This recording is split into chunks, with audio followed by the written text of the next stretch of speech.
Hay personas que le encuentran defectos hasta un milagro. No me acuerdo dónde leí esto hace muchos años, pero me lo apropié porque me parece una observación brutalmente cierta. De cuánto nos perdemos cuando el foco está puesto en el error, en lo imperfecto, en encontrarle el pelo al huevo. Por supuesto que hay errores que bloquean, negligencias que no deben dejarse pasar, pero no estoy hablando de eso. Me refiero más bien a esa distracción constante que tenemos muchas veces sin siquiera darnos cuenta de mirar lo que falta, lo que no salió, lo que no encaja, el error de ortografía. Y cuando el foco se queda ahí, yo siento que la vida se nos achica, nos perdemos de lo que sí está disponible y terminamos como tiñendo de incompletud nuestro vivir. Este episodio se llama Abrazar la imperfección y la propuesta es soltar las exigencias de la perfección y abrazar las bondades de la excelencia, comprender que la vida es eminentemente relacional. Entonces la fórmula sería menos perfección, más conexión. Gracias por resonar y escuchar desde el Centro del Infinito, el podcast que integra acción y espiritualidad, el mundo visible y el invisible para que diseñes el futuro que deseas y acciones con corazón, cabeza, coraje, coherencia y compromiso para concretarlo. Que lo disfrutes. Quejarse es un recurso lingüístico bastante limitado, pero sirve para una primera descarga, para soltar la presión.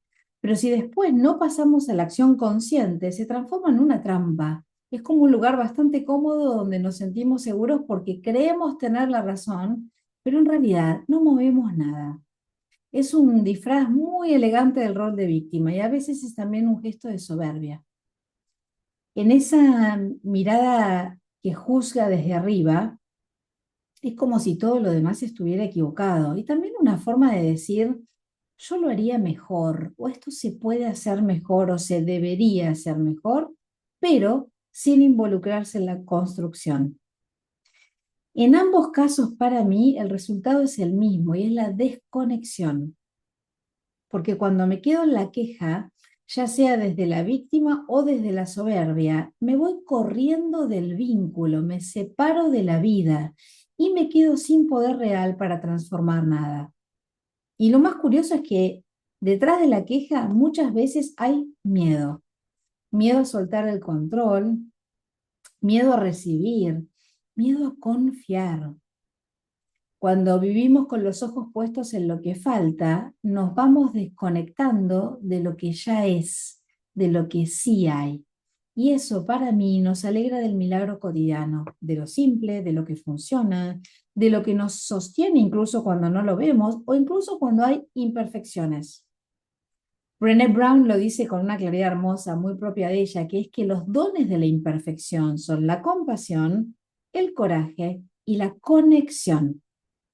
El coraje para mostrarnos tal cual somos y coraje para mirar al otro tal cual es. Compasión para mirar nuestras grietas con ternura, conexión para atrevernos a estar con otros no desde el personaje perfecto, sino desde una humanidad compartida. Pero alguien que vive buscando o encontrando, porque a veces ni siquiera es buscar, no lo pueden evitar, muchos de ellos dicen, encuentran defectos todo el tiempo y se quejan de lo imperfecto. En realidad, yo siento que son personas que no pueden conectar profundamente, porque conectar con los humanos implica vulnerabilidad, implica soltar la máscara de quien lo juzga todo o que todo lo sabe o que tiene la fórmula de cómo lograr perfección. Y acá quiero ser clara porque no significa, o no estoy hablando en realidad, de dejar pasar lo que está mal, ni que hablar de dejar pasar negligencias o faltas de integridad, ¿no? Ahí se requiere una intervención contundente. Hay cosas que hay que nombrar, hay límites que hay que poner, hay responsabilidades que sí hay que exigir.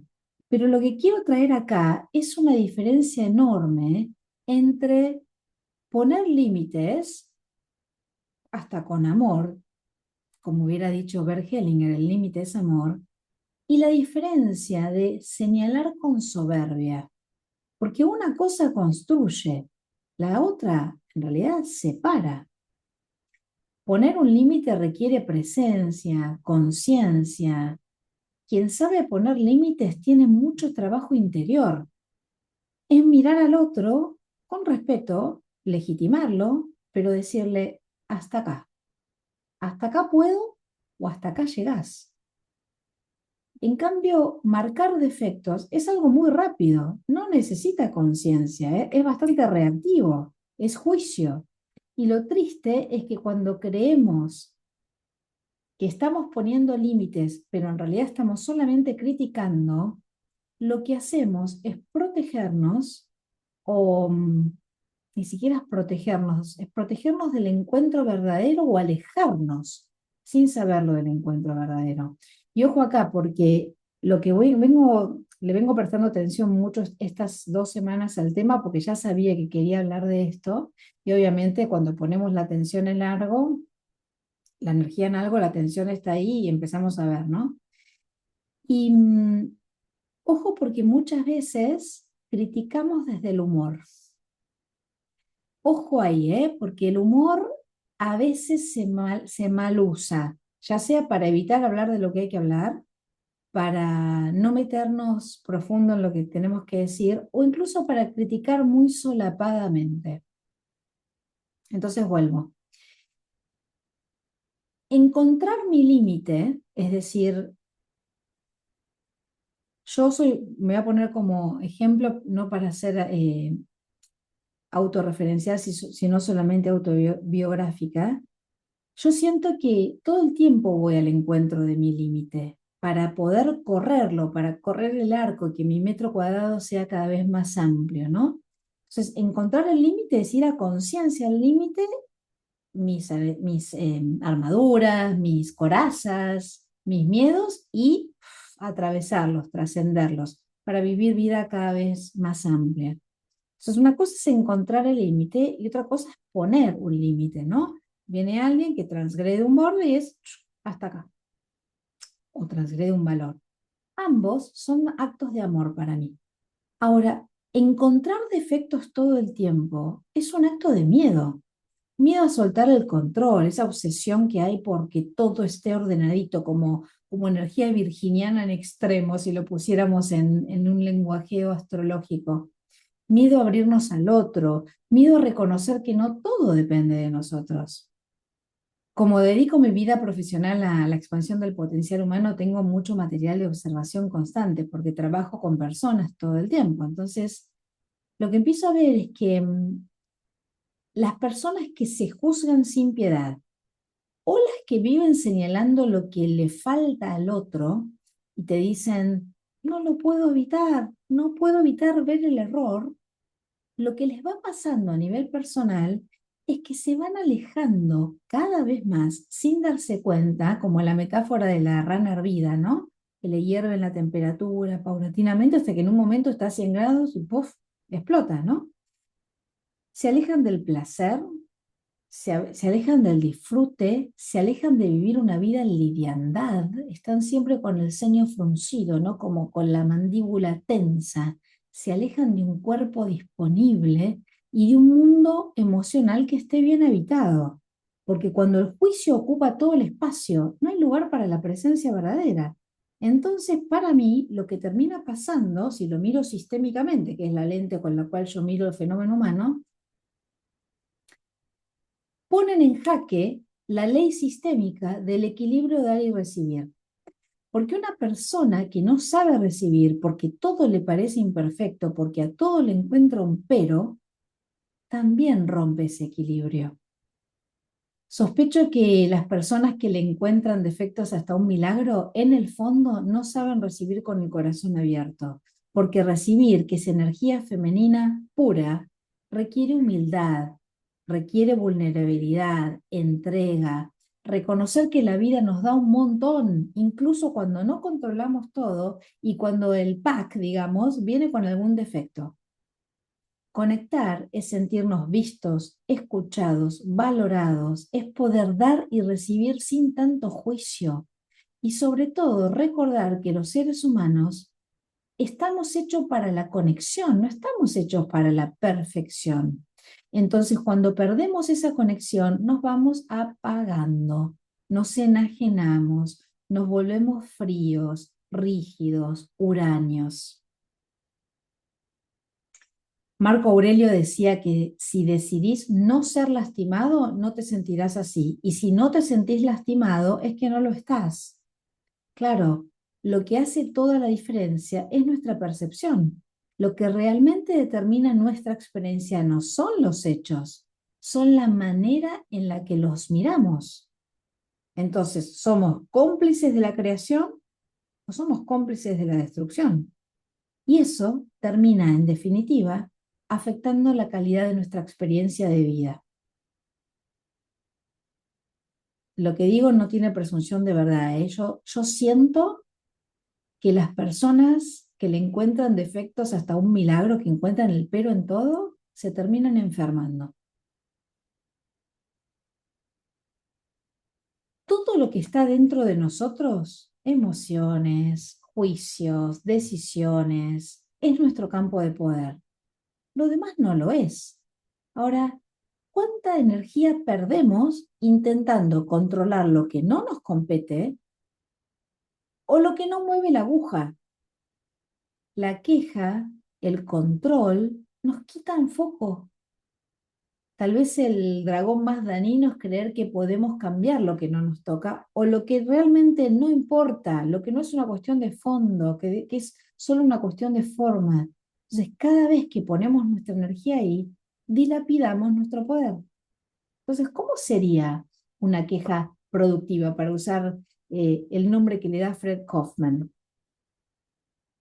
El quejoso vomita su crítica y se va. Fin. Te manda el mail con la explosión y se retira. Hace una intervención y se va.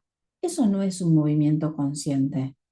Cuando la queja se transforma en una queja productiva, lo que buscamos no es descargar, es restaurar la efectividad, la integridad, gran palabra, la confianza. Y eso implica las dos partes. Entonces te quiero compartir algunos pasos que nos pueden ayudar a hacerlo bien. El primero es tener la intención muy clara. ¿Cuál es el propósito de esta conversación que voy a abrir? Si la intención es aprender, reparar y evitar repetir el error, estamos en el camino correcto. El segundo paso es marcar un objetivo colaborativo, es decir, que sea una invitación, no una acusación. Porque para que la conversación tenga lugar, ambas partes tienen que querer mejorar lo que presuntamente falló. Y el mantra es muy simple: reparar y preparar. Reparo lo que se rompió, lo fallido, y preparo un mejor futuro juntos. El tercer paso es revisar el compromiso original, porque muchos problemas nacen de malos entendidos. Alguien cree que pidió una cosa y el otro entendió lo que entendió. Entonces, volver a conversar sobre qué se pidió, qué se prometió, cómo podemos evitar repetir ese malentendido, ya es un acto de madurez relacional y también emocional. El cuarto paso es verificar la infracción, que la otra persona pueda reconocer que no cumplió con lo acordado o con el estándar acordado. Y esto no es para tener razón, sino para dejar claro los hechos, solo hechos, desprovisto de emociones. El quinto paso es preguntar: ¿qué pasó?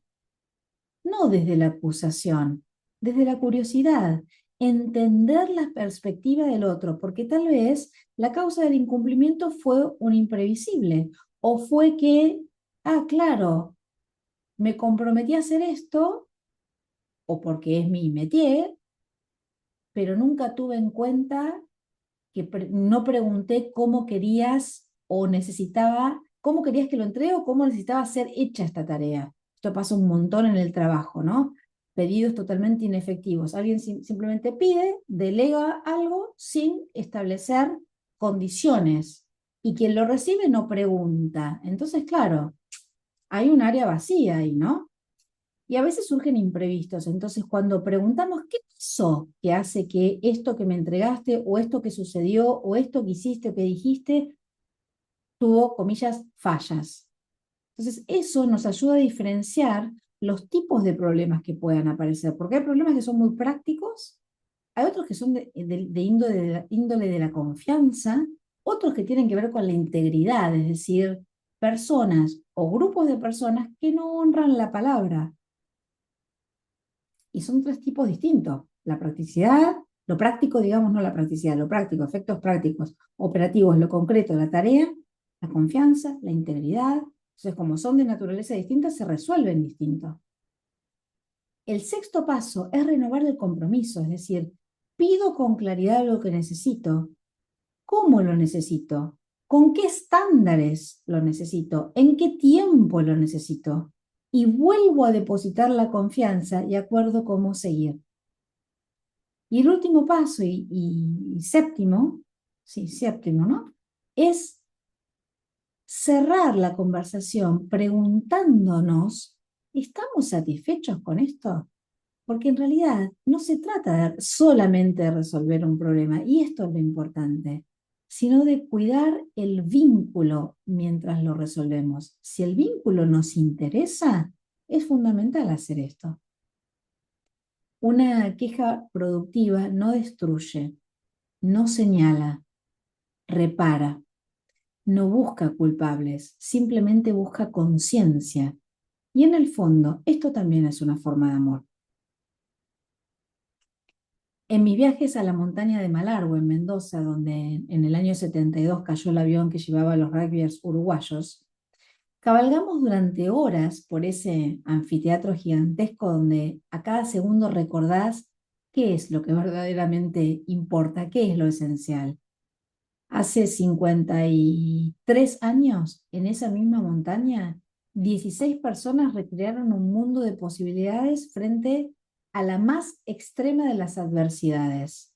72 días estuvieron ahí solos, crearon un sistema de supervivencia que estuvo basado en la cooperación, en la inteligencia colectiva, en el despliegue de los dones de cada uno, en la persistencia, en el amor y también en la esperanza. En realidad fue un experimento humano único, no hay comparación con eso que sucedió. Pensá que todo lo racional cruzó realmente la línea de lo imposible y la realidad superó cualquier utopía, ¿no? Por eso esa montaña no es cualquier montaña. Y lo que a mí me pasa cada vez que vuelvo es que me atraviesa la misma sensación. Es la certeza, ni siquiera la sospecha, la certeza de que la vida, incluso en el límite, siempre busca abrirse paso. Cuando los primeros sobrevivientes se dieron cuenta de que estaban rodeados solamente de nieve, frío, hambre, muerte, tomaron una decisión y pusieron una regla. ¿Te imaginas cuál fue, dado el tema de este episodio? Prohibido quejarse. Imagínate eso. Prohibido quejarse en medio del dolor, en medio del hambre, de la pérdida, de lo imposible. Y lo hicieron porque entendieron que la queja no les servía para sobrevivir, que la queja gasta energía, que no construye nada, que drena la esperanza, que tiene condimentos de ego, de soberbia, que es de cobarde quejarse. Y que en ese momento cada gramo de energía que ellos tenían tenía que ir a favor de la vida. Entonces te pregunto y me pregunto, ¿cómo sería aplicar esa regla en nuestra vida cotidiana, en nuestras pequeñas montañas de cada día? Porque quizás se trate de eso, de dejar de quejarnos por lo que no podemos cambiar, de dejar de quejarnos por pavadas que no hacen al fondo de la cuestión, y usar toda esa energía para crear lo que sí depende de nosotros. Y hablando de montaña, quiero citar a mi amigo Tony Rossi, que en su libro Sueña alto, sobre hacer cumbre en el Aconcagua, cuando él tiró cumbre, escribió una frase que es para mí para tatuárnosla: encontrar el sí entre tantos no. Entonces, para cerrar, te propongo esto. Dejemos de gastar energía en lo que no podemos cambiar y pongámosla en lo que sí podemos transformar. Usemos toda esa fuerza para crear lo que sí depende de nosotros, porque ese es el verdadero milagro tal vez, transformar el pero en posibilidad. Y si te estás preguntando si yo me quejo de algo, la respuesta es que sí, pero de una sola cosa. Yo no soy de quedarme mucho en la emoción de la queja, la verdad que me pesco rápido. Cuando noto que empiezo a engancharme, actúo, me intervengo. A veces elijo soltar la necesidad de tener razón y simplemente dejo pasar lo que creo que no merece quitarme la paz, porque si algo no mueve mi aguja, hoy no le regalo mi energía. Y otras veces, cuando sí hay algo que requiere acción, actúo con mucho foco, con conciencia, con mucha contundencia y no me quedo rumiando. Pero si soy honesta, hay una cosa de la que me cuesta no quejarme. Yo me quejo de las personas quejosas. Me cuestan mucho las personas quejosas, porque siento que la queja constante especialmente, apaga la vida. Me cansa la gente que se queja, me cansa. La siento como un ancla. Y ahí, una vez más, el trabajo vuelve a ser el mismo. Elegir. ¿Qué hago? ¿Reacciono? ¿Respondo? ¿Me engancho? ¿Suelto? ¿Quiero tener razón? ¿Quiero estar en paz? Hay veces en que la queja ajena me resuena tan fuerte, aunque no tenga nada que ver conmigo, que posta me dan ganas de agarrar a la persona, sacudirla de los hombros y decirle, che, ¿no ves todo lo que sí hay? Pero ahí lo que hago últimamente, esto es una cosecha de los últimos años, antes era más invasiva, sacudía y quería que el otro se despertase, ahora ya no lo hago, porque entiendo que cada persona tiene su propio ritmo, tiene su propio tiempo. Entonces lo que hago es respiro y me quedo ahí, bueno, es el proceso del otro, ¿no? Y respetar el camino del otro también es una forma de amor.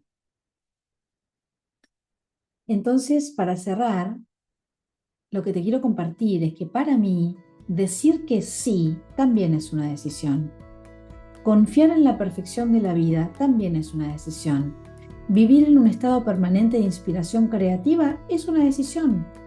Movernos con el fluir del río en la misma dirección en la que fluyen las aguas y no río arriba también es una decisión.